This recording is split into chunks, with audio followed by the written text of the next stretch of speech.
Hello दोस्तों, आज मैं श्याम अकेडमी की तरफ से बायोलॉजी का एक छोटा टॉपिक लेकर आ रहा हूँ जो कि सामने है आपके डाइजेस्टिव सिस्टम। डाइजेस्टिव सिस्टम जो होता है मानव के लिए अति आवश्यक होता है।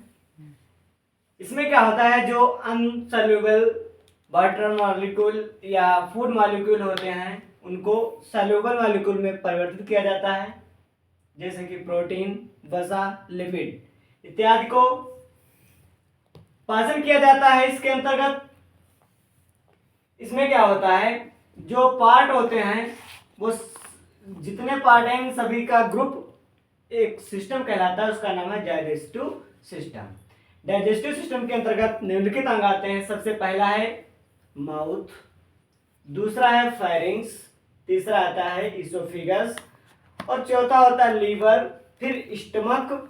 स्टमक के बाद पैंक्रियाज आता है और पैंक्रियाज के बाद स्मॉल इंटेस्टाइन, फिर लार्ज इंटेस्टाइन। और एक्सक्रीशन के लिए एक अंग होता है जिसका नाम है एनस।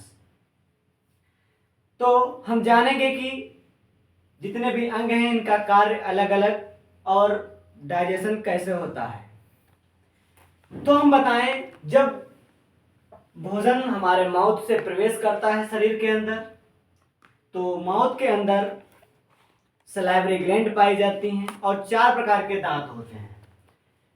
कौन से दांत होते हैं? इंसाइजर होता है, मोलर होता है, प्रीमोलर होता है और कैनाइन होते हैं। 4 प्रकार के दांत पाए जाते हैं। इन दांतों की सहायता से भोजन को छोटे छोटे भागों में, टुकड़ों में कन्वर्ट कर लिया जाता है।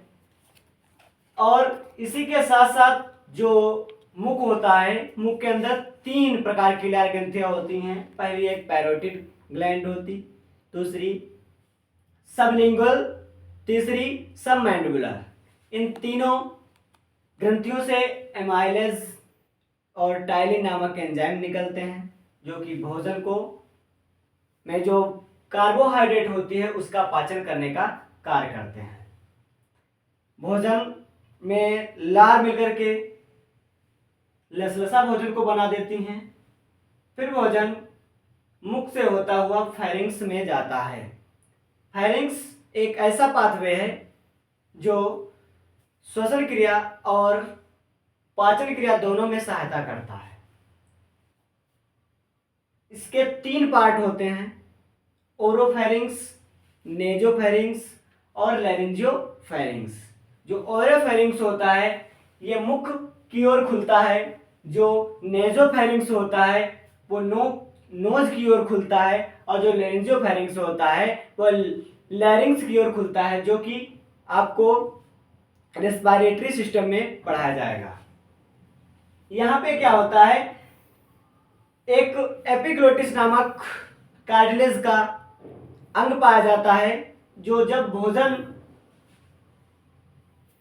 इसोफिगस में प्रवेश करता है तो ये ट्रेकिया को बंद कर देता है, और जब ट्रेकिया में प्रवेश कर इसोफिगस में जब ट्रेकिया में जब ऑक्सीजन या वायु प्रवेश करती है तो ये इसोफिगस को बंद कर देता है। भोजन मुख से होता हुआ फेरिंग्स में पहुंचा, फेरिंग्स से फिर कहां जाएगा? इसोफिगस में। इसोफिगस में कोई ऐसी ग्रंथि नहीं पाई जाती है जो इसमें पाचन कर सके, तो केवल इसमें भोजन क्रमांकुशन के द्वारा क्या होता है, आगे धीरे धीरे बढ़ता है। दबी, आगे भोजन बढ़ा, फिर फूली, फिर दबी। इसी तरीके से भोजन क्या होता है, आगे बढ़ता चला जाता है और स्टमक में पहुंच जाता है। जो स्टमक होता है, स्टमक के 3 पार्ट होते हैं, फंडस, बॉडी और पायरोलस। सबसे मेन कार्य फंडस का होता है। जो फंडस होता है, फंडस में 2 प्रकार की सेल्स पाई जाती हैं, एक ऑक्जेंटिक सेल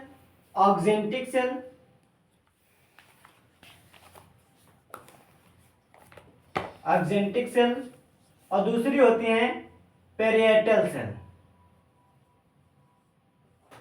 ऑक्जेंटिक सेल और पेरिएटल सेल, जो ऑक्जेंटिक सेल और पेरिएटल सेल दोनों मिलकर के HCl नामक अम्ल का निर्माण करती हैं। जो कि जैसे ही भोजन स्टमक में पहुंचता है उसमें जितने भी माइक्रो ऑर्गेनिज्म होते हैं उनको खत्म करने का कार्य करता है। माइक्रो ऑर्गेनिज्म के साथ साथ और जितने भी पार्टिकल हो किसी भी चीज के जो हमारे लिए नुकसानदायक हो उनको समाप्त करने का कार्य करता है। इसी के साथ साथ इसमें चीफ सेल पाई जाती हैं। चीफ सेल क्या होती हैं? चीफ सेल से पेप्सिन रेनिन नामक एंजाइम निकलते हैं। पेप्सिन रेनिन नामक एंजाइम निकलते हैं। जो पेप्सिन होता है और रेनिन होता है ये दोनों मिलकर के कार्बोहाइड्रेट का पाचन करते हैं। जो रेनिन होता है ये जो मिल्क होता है, मिल्क में प्रोटीन होती है, उसका पाचन करने का कार्य करता है। फिर उसके बाद में जो बॉडी इसका पार्ट बीच वाला पार्ट होता है उसको कहते हैं बॉडी। बॉडी का कोई ज्यादा कार्य नहीं होता है, इसमें केवल भोजन आता है फिर उसके बाद में पाइलस में पहुंच जाता है। पाइलस क्या है? पाइलस वह पार्ट होता है, सबसे बाहरी पार्ट होता है स्टमक का, और किससे जुड़ा हुआ होता है? स्मॉल इंटेस्टाइन के फर्स्ट पार्ट से, ड्यूडेनम से। स्मॉल इंटेस्टाइन के फर्स्ट पार्ट से ड्यूडेनम से जुड़ा हुआ होता है। पाइलस भी थोड़ा काम करता है पाचन में। इसमें से जब भोजन कहां पहुंचता है? Small intestine.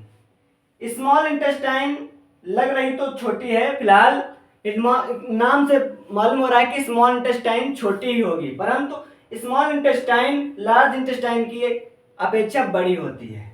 स्मॉल इंटेस्टाइन की लंबाई लगभग 6 से 7 मीटर होती है और जो लार्ज इंटेस्टाइन है उसकी लंबाई 1.5 से 2 मीटर होती है। स्मॉल इंटेस्टाइन में जब भोजन प्रवेश करता है वैसे ही क्या होता है? जो लीवर होता है, लीवर से एक एंजाइम निकल पड़ता है, वो होता है मतलब एक रस निकलता है, उसका नाम है बाइल जूस। बाइल जूस क्या करता है? भोजन जब स्टमक में पहुंचा था तो कैसा हो गया था? एसिडिक। इसमें तो जो इसकी दीवारें होती हैं वो मोटी होती हैं, जिसके कारण क्या होता है? इस पर कोई प्रभाव नहीं पड़ता है अम्ल का, परंतु जो स्मॉल इंटेस्टाइन है इसकी दीवारें बहुत स्मूथ होती हैं जो अम्ल के प्रभाव से नष्ट हो सकती हैं। तो तभी जो लीवर होता है, लीवर से एक जूस निकलता है जिसका नाम है बाइल जूस। इसके जो अम्लीय प्रभाव होता है, भोजन के अम्लीय प्रभाव को ये समाप्त कर देता है और भोजन कहाँ पहुंच जाता है? स्मॉल इंटेस्टाइन में। स्मॉल इंटेस्टाइन के फर्स्ट पार्ट ड्यूडेनम में इसका पाचन होता है और पाचन होने के बाद जितने भी अनसॉल्युबल पार्टिकल थे उनको सॉल्युबल में बदलकर और एब्जॉर्ब होना प्रारंभ हो जाता है। ड्यूडेनम के बाद जेजुनम में जाता है। जेजुनम में जितने भी पार्टिकल होते हैं जो बच जाता है कौन सा? वाटर वाला, लिक्विड वाला भाग, उसको भी एब्जॉर्ब कर लिया जाता है। फिर उसके बाद ड्यूडेनम और इलियम में जो सबसे कम पचा हुआ भोजन बचता है और उसके बाद कहाँ पहुंच जाता है? रेक्टम में। रेक्टम में पहुंचने के बाद फिर एनस रेक्टम में पहुंच गया। रेक्टम से होते हुए कहाँ जाता है? Large intestine. रेक्टम में तो बाद में पहुंचेगा। लार्ज इंटेस्टाइन के इलियम से पहुंचकर कहाँ जाता? स्मॉल इंटेस्टाइन के इलियम में पहुंचकर लार्ज इंटेस्टाइन में पहुंच जाता है। रेक्टम की तो बात बाद में करेंगे जब हम लार्ज इंटेस्टाइन में भोजन पहुंचेगा। तो स्मॉल इंटेस्टाइन के इलियम से होता हुआ भोजन कहाँ जाता है? लार्ज इंटेस्टाइन में। लार्ज इंटेस्टाइन में सबसे कम भोजन का पाचन होता है। जो लार्ज इंटेस्टाइन होती है इसमें केवल भोजन के वाटर का एब्जॉर्ब होता है, वाटर एब्जॉर्ब कर लिया जाता है और जो फूड होता है वो कहाँ पहुंच जाता है? रेक्टम में। रेक्टम में पहुंचने के बाद एनस के द्वारा शरीर से बाहर निकाल दिया जाता है और इसी में एक सहायता करने वाली ग्रंथि बच गई जो उसका नाम है पैंक्रियाज। पैंक्रियाज से पैंक्रियाटिक नामक जूस निकलता है और इसमें 3 प्रकार के एंजाइम होते हैं, पेप्सिन, ट्रिप्सिन और एमाइलेज। पेप्सिन, ट्रिप्सिन और एमाइलेज ये तीनों मिलकर के कार्बोहाइड्रेट का पाचन करने में सहायता करते हैं। तो जान गए सभी लोग कि भोजन हमारे मुख से प्रवेश करता है, मुख में प्रवेश करके फिर उसका पाचन होता, छोटे छोटे टुकड़ों में विभाजित किया जाता, सेल्यूबल बनाया जाता, सेल्यूबल पार्टिकल में विभाजित होकर के कहाँ पहुंचता है, इस फेरिंग्स में, फेरिंग्स से होता हुआ इसोफिगस में पहुंचता है। फेरिंग्स की लंबाई की बात की जाए तो 12 से 14 सेंटीमीटर होती है। इसोफिगस के लंबाई की बात की जाए तो 11 सेंटीमीटर, 10 से 11 सेंटीमीटर, अगर इंच में बात की जाए तो 4 इंच होती है। लीवर जो होता है यह भी अत्यंत महत्वपूर्ण भाग निभाता है हमारे पाचन में। समझ गए?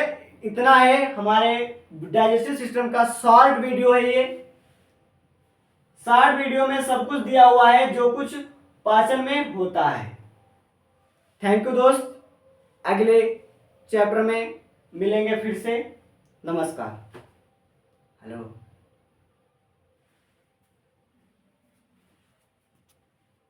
बंद करो।